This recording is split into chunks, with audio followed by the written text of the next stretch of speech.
sana ni roho ya kucheleweshwa. Ndio. Wazungu wanaita delay spirit. Roho ya kucheleweshwa. Inawezekana Mungu amekupangia mipango mizuri. Au Mungu amekupangia mambo mazuri sana. Lakini kuna delay spirit, roho ya kucheleweshwa. Na hili tokea hata kwa wana wa Israeli, waliambiwa watakaa miaka 400 tu kule Misri, alafu watoke, lakini ilikuta ile miaka imeshapita. Imeshapita. Na hakukutokea jambo jema mpaka walipoomba. Kutoka sura ya 2, sura ya 23. Mpaka walipomlilia Mungu. Wakajikuta wako kwenye utumwa, wako kwenye hali, wakamlilia Mungu, ukatoka kwenye utumwa. Inawezekana unapitia mazingira magumu, jenga tabia ya kumlilia Mungu. Tafuta uso wa Mungu. Amen. Mwambie Mungu, mimi ndio niliandikiwa tu kwa mwezi mzima niwe napata 20,000. 30,000 mwezi mzima. Haitoshi hata sukari.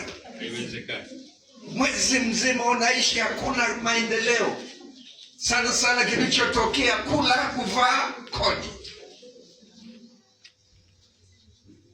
Vidole vingapi? Kula, kuvaa, kodi. Afadhali hata kijijini. Kuna watu kijijini angalau wanalima, wanaweka kwenye vihenge.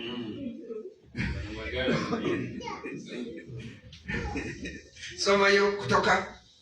Hey, come on, mwe mnafungua mapema. Hata baada ya siku zile nyingi. Baada ya siku zile nyingi kupita, mfalme wa Misri akafa. Wana wa Israeli wakaugua kwa sababu ya ule utumwa. Wakaugua. Wakalia, kilio chao kikafika juu kwa Mungu. Wakalia, kilio kikafika kwa Mungu. Lia mpaka Mungu asikie. Lia, omba, jenga tabia ya kuomba. Yes. Nimekuwa katika somo hili la kuomba. Haleluya. Amen. Walipoona utumwa, walipoona muda mwingi umepita. Muda mwingi umepita huko hali ile ile. Hali ile ile. Muda mwingi umepita, hali ni ile ile.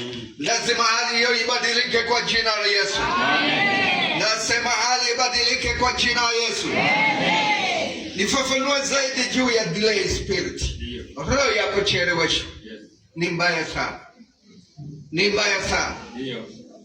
Hivi kwa nini wewe uje uwe mpangaji mpaka uzeeke kabisa?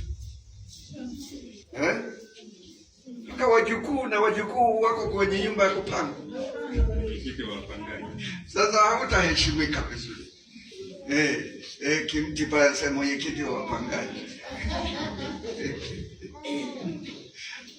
Au tutoke hapo. Kuna kitu mimi nilikikataa. Niambia Mungu, sitaki niwe tu mpaka nije nipate hela nikiwa mzee, nimechoka.